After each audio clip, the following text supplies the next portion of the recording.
Haleluya, haleluya. Saya akan menyampaikan khotbah Prapaskah atau khotbah sebelum Jumat Agung. Dan ini penting untuk kita dengar bersama apa yang terjadi di sekitar kita dan kita kaitkan dengan firman Tuhan.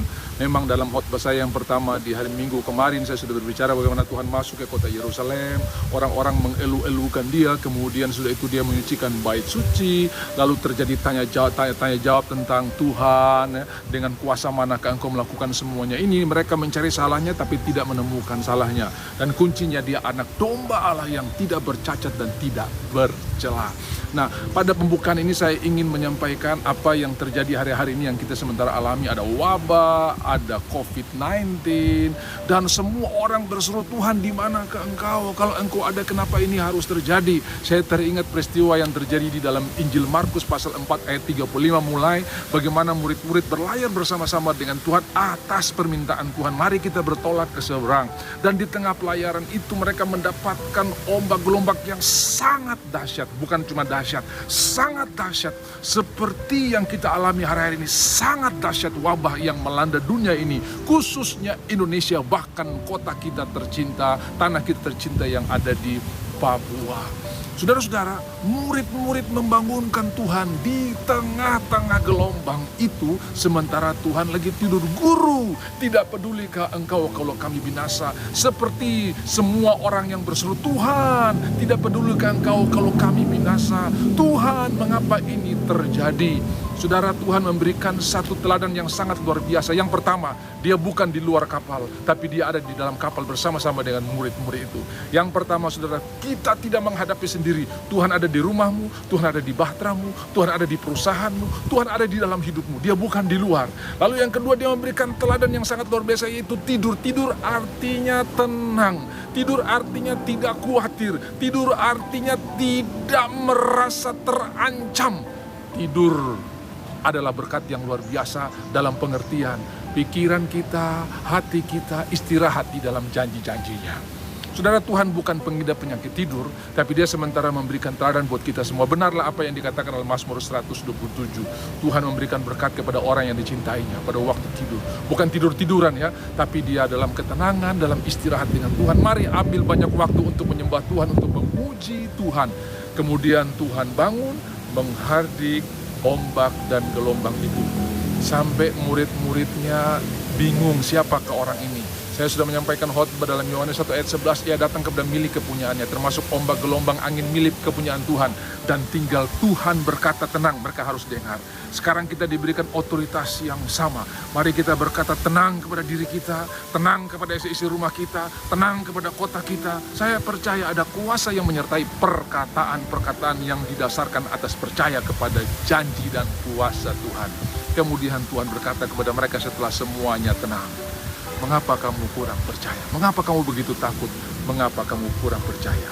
Jangan takut, tetap percaya. Tuhan tidak bilang mengapa kamu kurang puasa, mengapa kamu kurang berdoa, mengapa kamu kurang suci. Tidak, tapi persoalan sekarang hanya percaya. Saya ajak semua kita percaya. Kita dilindungi Tuhan, kita diberkati Tuhan, kita dikasihi Tuhan. Percaya saja, kita dilindungi Tuhan, kita diberkati Tuhan, kita dikasihi Tuhan. WA, kirim SMS, rekam wajah saudara dengan ucapan-ucapan ini di Facebook, dan kirim kepada semua orang. Kita diberkati Tuhan, kita dikasihi Tuhan, kita dilindungi Tuhan. Dan semua yang kita ucapkan dengan percaya, itu akan terjadi. Lalu kita akan pergi kepada Matius 24. Bagaimana bergining position kita dalam situasi ini. Dikatakan di sini, di dalam ayatnya yang ke-22 dari Matius 24, terjadi begitu banyak persoalan, begitu banyak masalah. Lalu ada kalimat yang luar biasa, dan sekiranya waktunya tidak dipersingkat, maka dari segala yang hidup tidak ada yang selamat. Lalu ada kalimat yang indah sekali di bawahnya. Akan tetapi oleh karena orang-orang pilihan, waktu itu akan dipersingkat. Saya percaya COVID-19 akan segera berlalu. Bukan karena kemampuan kita menghandlenya. Memang kita perlu untuk berhati-hati, kita waspada, kita mendukung semua program pemerintah. Tetapi ada satu penguasa yang sanggup melakukan semuanya. Dan itu dikarenakan karena saya dan saudara, kita orang-orang benar. Ingat, Kejadian 18, asal ada 50, Sodom dan Gomora tidak akan dimusnahkan. Asal ada 45, 40, 30, 20, 10. Begitu Abram selesai berhenti menawar, Tuhan pun melangkah. Hari ini saya percaya ada banyak orang benar di kota Jayapura. Ada banyak orang benar di Papua. Ada banyak orang benar di Indonesia. Dan sebentar lagi badai ini akan berlalu. Kenapa? Karena orang-orang pilihan. Mari kita tetap menengadah ke sorga dan berkata, Tuhan, Engkau luar biasa, Engkau dahsyat. Dan pesan Paskah hari ini di dalam Injil Lukas pasalnya yang ke-22, yaitu judulnya Yudas mengkhianati Yesus. Saudara, kita tahu persis bahwa Tuhan pun sudah tahu bahwa Yudas akan mengkhianati dia. Dia sudah bisa bikin tindakan preventif, misalnya menghindar dari Yudas. Tapi memang untuk itulah dia datang. Yudas cuman alat, tetapi semua ada dalam rencana Tuhan. Maksudnya begini, kalau Yudas tidak mengkhianati Yesus, apakah Yesus tidak akan ke kayu salib? Tetap. Kalau Yudas tidak jadi murid Tuhan Yesus, apakah Yesus tidak akan ke kayu salib? Tetap. Karena untuk itu dia datang, untuk menebus dosa kita. Dan di Taman Getsemani sesudah peristiwa ini, dia berdoa kalau boleh cawan ini lalu. Tapi dia memilih minum cawan itu. Cawan murka yang harusnya kita tanggung, Tuhan sudah minum. Jadi sekarang tidak ada murka lagi, yang ada kasih karunia Tuhan melimpah dalam hidup kita. Dan Tuhan berkata, seandainya Yudas engkau tidak dilahirkan itu jauh lebih bagus. Artinya begini, aku akan ke salib, tapi kenapa mesti engkau yang menyerahkan? Lalu orang mulai bertanya, kalau tidak ada COVID ini, orang-orang ini tidak akan mati. Sudah satu waktu semua kita pasti akan mati. Dan jangan melihat ini sebagai ancaman, tapi ini sebagai berkat. Pikiran saudara harus tertuju kepada Tuhan. Kenapa? Paulus berkata, mati untung, hidup Kristus. Dan kalau sudah lihat matinya orang-orang pilihan ini, sangat mengenaskan. Paulus dipancung, Petrus disalibkan, Yohanes digoreng tapi tidak mati, dibuang ke pulau Patmos. Ada yang diikat dengan 4 ekor kuda di masing-masing organ tangan, 2 tangan dan 2 kaki, dicabik-cabik.